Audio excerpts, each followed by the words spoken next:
Où la chose est codifiée par la loi, est considéré comme court tout film ne dépassant pas 59 minutes. En Amérique, le seuil à ne pas dépasser pour rester dans le court est de 45 minutes.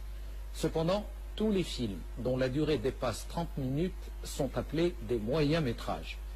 Et ces moyens métrages ont des difficultés à être acceptés dans les festivals qui sont réservés aux courts métrages.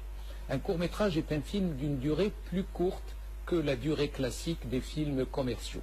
Cependant, on y retrouve les mêmes caractéristiques qu'un long-métrage. C'est comme en littérature. Entre une nouvelle et un roman, la différence réside uniquement dans le volume.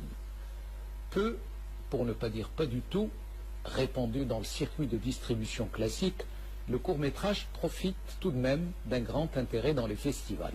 Et à ce propos, signalons que le court-métrage marocain sera à l'honneur le mois prochain au Festival international de Clermont-Ferrand en France, festival qui présentera une séance où la chose est codifiée par la loi, est considéré comme court tout film ne dépassant pas 59 minutes.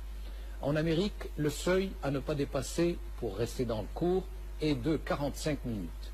Cependant, tous les films dont la durée dépasse 30 minutes sont appelés des moyens métrages. Et ces moyens métrages ont des difficultés à être acceptés dans les festivals qui sont réservés aux courts métrages. Un court métrage est un film d'une durée plus courte que la durée classique des films commerciaux. Cependant, on y retrouve les mêmes caractéristiques qu'un long métrage. C'est comme en littérature. Entre une nouvelle et un roman, la différence réside uniquement dans le volume.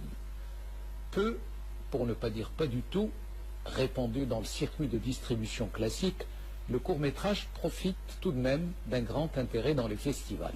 Et à ce propos, signalons que le court-métrage marocain sera à l'honneur le mois prochain au Festival international de Clermont-Ferrand en France, festival qui présentera une